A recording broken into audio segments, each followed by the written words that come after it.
12장 1절부터 26절입니다.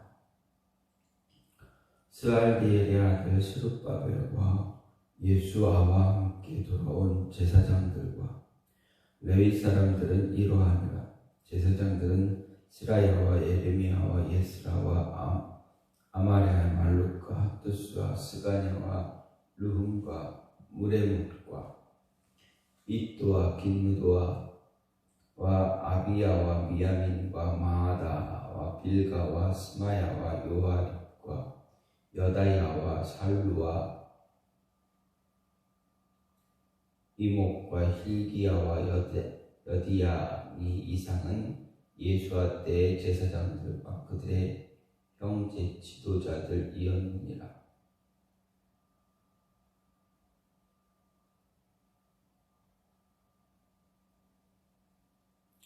레위 사람들은 예수아와 빈누이와 감미엘과 세레바와 유다와 마따냐니 이 마따냐는 그의 형제와 함께 찬송하는 일도 맡았고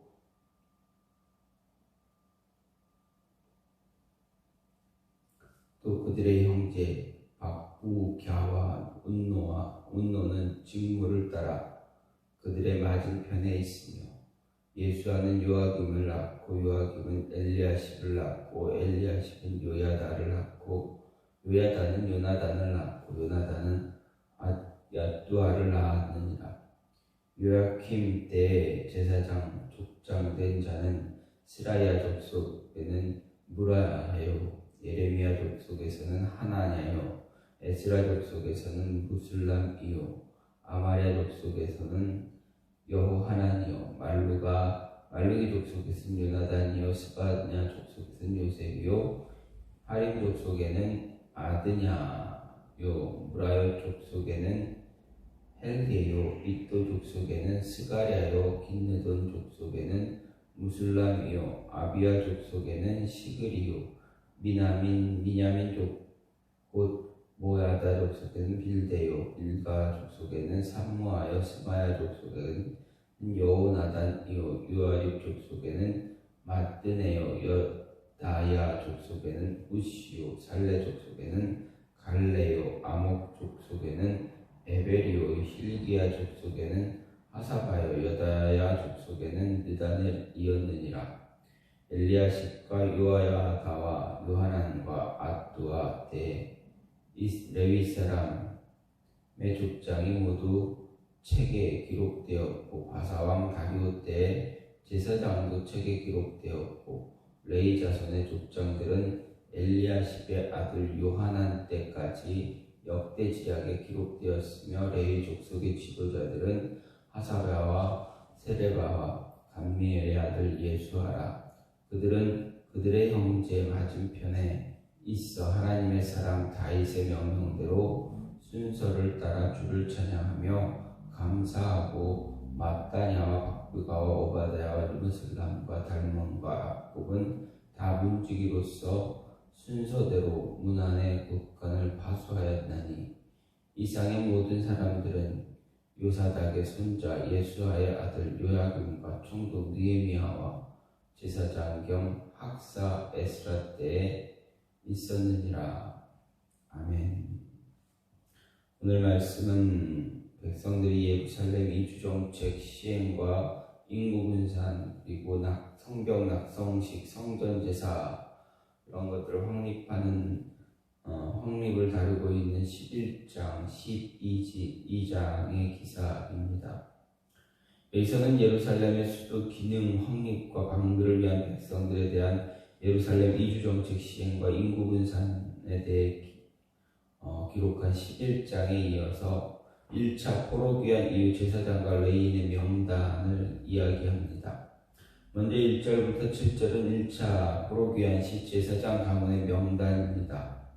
8절 9절은 1차 포로 귀환 시 레위 가문의 명단, 그리고 10절 11절은 포로 귀환 시대 대제사장의 계보, 12절부터 21절은 대제사장 요아킴 때의 제사장이 족장된 자들의 명단이고 22절 23절은 포로 귀환 시대 레위 족속 레위 족장과 제사장 명단 기록에 대한 삽입 기사로 대제사장 엘리야십, 요야다, 요하난, 야뚜아 때 레위 족장들의 명단이 모두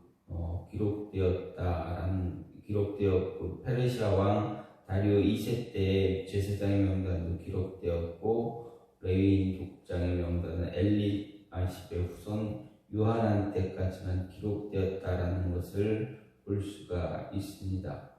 마지막으로 24절부터 26절은 대제사장 요야김 때 레위 족장의 명단이 기록되어져 있습니다.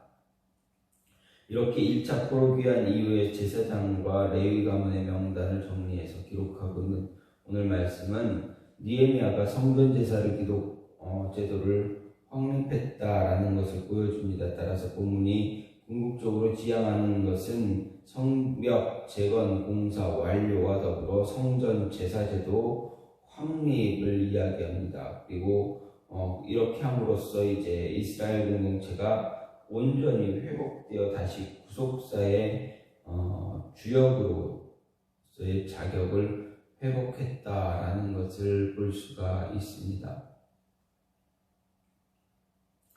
오늘 이 12장 44절부터 47절에서 11절을 수납할 레위인을 임명한 사실과 제사장 그리고 레위인의 직무에 대한 설명 역시도 기록하고 있는 것은 느헤미야에 의해서 성전 제사 제도가 확립되었다라는 것을 강조하기 위해서다라는 것을 볼 수가 있습니다. 이러한 모습으로 오늘 말씀을 생각해 보면 하나님 백성 된 자의 제1차 표준과 의무는 바로 예배다라는 것을 생각할 수가 있습니다. 오늘 말씀 전체 보면 다시 한번 생각해 보면 느헤미야가 제사장과 레위인의 명단 기록을 통해서 사실상 이스라엘 자손들 우리에게 주고자 하는 교훈을 보게 되면 단순히 제사장과 레위인 자체 지위 그리고 권위의 보장을 이야기하는 것이 아니다라는 것입니다.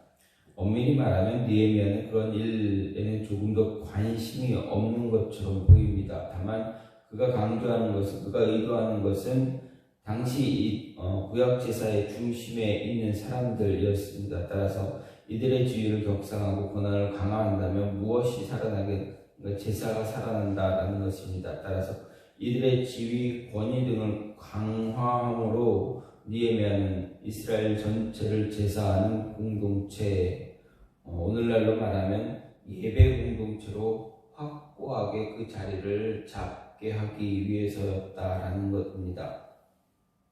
그러면 우리는 여기서 한 가지 생각할 수 있는 것은 바로 느헤미야가 왜 이스라엘을 예배하는 공동체로 세우고자 하는 것인가입니다. 왜 느헤미야가 그렇게 이스라엘 자손을 예배 공동체로 세우고자 했는가 생각하면 그것은 바로 하나님의 백성됨이 아브라함의 혈통을 이어받고 할례를 시행하는 것만으로 되는 것이 아니다라는 것을 알았기 때문입니다. 하나님의 백성은 외적인 조건만 갖춘다고 되는 것이 결코 아닙니다. 오늘날로 말하면 소위 말하는 모태신앙, 세례를 받았고 심지어 직분을 맡았다고 해서 하나님의 참된 백성이 되는 것이냐? 그렇게 되면 되느냐? 아니다라는 이야기입니다. 느헤미야의 교훈을 따르게 되면 예배를 통해서 되어진다라는 것입니다. 예배를 통해서 우리가 하나님의 백성이다라는 것을 스스로 확인하고 예배를 통해서 하나님의 백성으로 거듭난다라는 것을 알아야 합니다. 주일마다 교회에 나와 예배를 드리는 이유는 무엇입니까? 하나님의 백성으로서 하나님께 영광 드리는 일이 너무 당연한 일이기 때문에 그렇습니다. 하지만 그것이 전부는 아닙니다. 예배를 통해서 우리는 세상에 파묻혀 살았던 세상 백성인지 하나님 백성인지 몰랐던 혹은 흐려졌던 의식이 하나님의 백성으로 거듭나게 됩니다.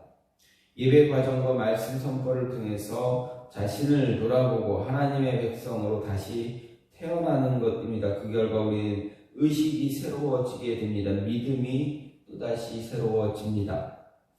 생각이 새로워집니다. 이는 오래 믿었다는 사실, 교회의 중직을 맡았다는 사실과 전혀 관계없습니다.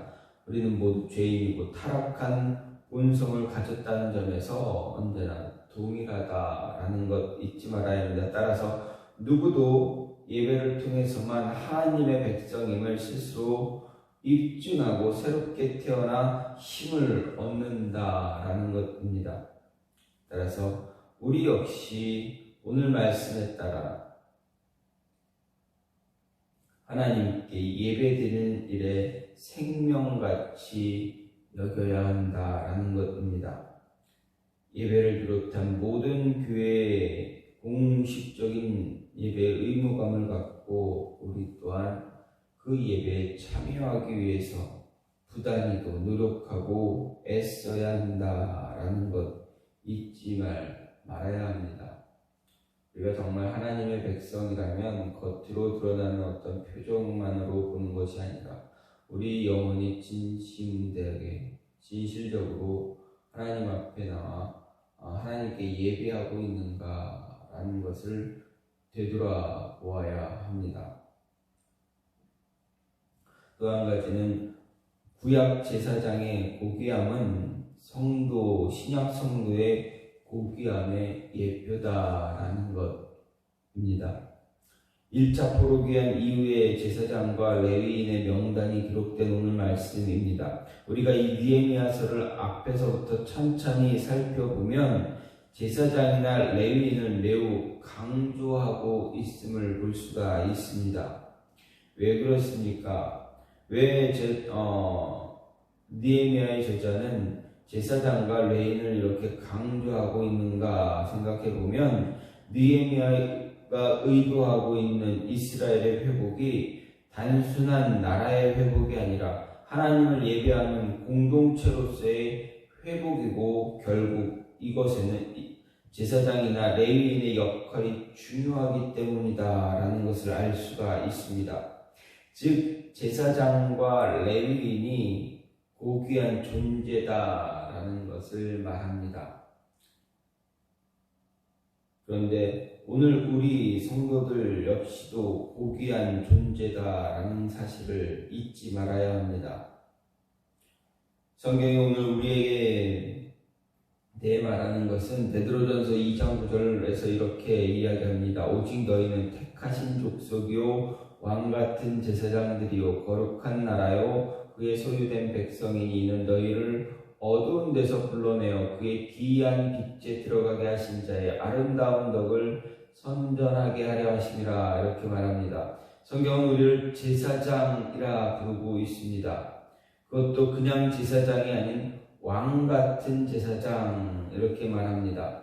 구약 제사장 중에 왕같은 제사장 없었습니다. 그들은 오직 제사장일 뿐입니다. 그래도 그들은 이스라엘 사회에서 지극히 존귀한 자들이었습니다. 제사장들은 나이가 어려도 백성들의 어른으로 받았습니다. 그런데 오늘 우리는 왕같은 제사장입니다.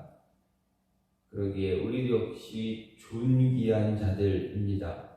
구약 제사장들의 존귀함은 신약 성도들의 존귀함의 예표다라고 할 수 있습니다. 우리는 우리 자신이 세상에서 얼마나 존귀한 존재인지 분명하게 인식하며 살아야 합니다. 세상에서 비록 외적인 조건으로 지극히 볼품없는 자라 할지라도 그 영적 신분에서만큼은 누구도 범접할 수 없는 존귀한 존재라는 그러한 자부심을 가져야 합니다. 세상 사람들의 세상적인 영화와 부를 부러워하지 말고 그들의 분노와 영화는 잠시 있다 사라질 것이다 라는 것 잊지 말아야 합니다. 그에 반해서 우리의 존귀와 영광은 어떻습니까? 영원하다라는 것 잊지 마시기 바랍니다. 세상 사람들에 대해서 왕 같은 제사장으로 살아가는 그러한 모습이 있어야 합니다. 사람들 앞에서 비굴한 인생, 그런 모습이 아닌 왕 같은 제사장의 모습으로 살아감으로 인해서 제사장의 고귀함, 존귀함이 우리 안에 있음을 잊지 말아야 합니다. 마지막으로는 의를 위해서 희생하는 의인의 이름이 영원히 기념된다, 기록된다라는 것입니다. 1절 말씀을 볼 때 주목할 모습은 기록된 제사장과 레위인들이 단순한 제사장, 레위인들이 아니다라는 것을 볼 수가 있습니다. 이들을 가리켜 돌아온 제사장과 레위 사람 이렇게 기록합니다. 증거합니다. 이들이 돌아온 제사장과 레위인이라 하는 사실이 왜 중요한가 보게 되면 그것을 에스라 8장 15절 이하를 보면 알 수가 있습니다. 거기 보면 2차 포로 귀환 기사가 나오게 됩니다. 그런데 에스라가 2차 귀환자들을 볼 때 바벨론에서 예루살렘으로 돌아오고자 할 때 그 무리 가운데서는 레위 사람들이 없었습니다.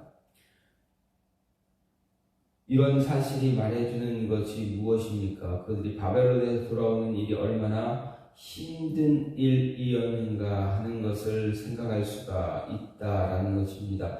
비록 2차 귀환 때의 일이지만 1차 귀환 때라고 해서 다를 것은 없습니다. 사실 이제까지 포로지에서 쌓은 모든 삶의 기반을 뒤로하고 돌아온다라는 것 쉬운 결단이 아닙니다. 삶의 기반을 포기하는 데는 어려움이 있습니다. 돌아오는 과정 또한 얼마나 위험한 일입니까? 당신은 오늘날 같이 안전을 담보할 수 있던 그런 시대가 아닙니다. 그래서 그런 상황에서 먼 귀한 길에 오른다는 것 그렇게 쉬운 일이 아니다라는 것을 알 수가 있습니다. 여기에 성직자들에게는 또 하나의 위험과 불안 요소가 있습니다. 바로 44절 이하, 오늘날 12장 44절 이하를 보게 되면 11조 제도 확립에서 보여주는 것과 같이 생계의 위험 내지는 불안입니다. 1차 포로 귀환 당시에는 아직 성전도 없었기 때문에 제사제도가 제대로 확립되지 않았고 11조 제도 역시 마찬가지였다라는 것입니다. 따라서 이스라엘 땅에서 아무 기업도 없었던 이 레위인들로서는 예루살렘으로 돌아간다는 것 어느 백성보다 위험하고 불안감을 가질 수밖에 없습니다. 하지만 이들은 그러한 사실을 알고서도 돌아왔다라는 것. 왜 그렇습니까? 바로 예루살렘에 새롭게 세워지는 공동체를 거룩한 하나님의 공동체로 이끌기 위해서였습니다. 그들은 하나님을 위해 위해서 그리고 백성들을 위해서 자신들은 온전히 희생하고 돌아왔다라는 것을 알 수가 있습니다. 따라서 느헤미야도 이런 이들의 이름을 이렇게 기록하고 있다라는 사실을 알아야 합니다. 그러므로 느헤미야도 바로 이런 이들의 이름을 기록하고 이런 사실을 통해서 우리에게 가르쳐주는 한 가지 사실은 하나님을 위해 자신을 아낌없이 순수하게 희생하는 사람들, 그들을 하나님께서는 영원히 기억하신다라는 것입니다. 하나님의 영광을 위해서, 하나님의 일을 위해서 모든 것 다 내려놓고 자신을 포기하고 자신의 생계 또한 내려놓고 헌신하며 봉사하는 사람들, 하나님의 일을 위해서 모든 것을 내려놓을 수 있는 사람, 그 영혼들을 하나님은 영원히 기억하신다라는 것, 그리고 기념하신다라는 것 잊지 마시기 바랍니다. 그래서 이런 일에 더 힘을 내고 더 열심을 가질 수 있는 모습이 있기를 간절히 소망합니다. 오늘 이 시간 같이 기도하기를 원하는 것은 하나님,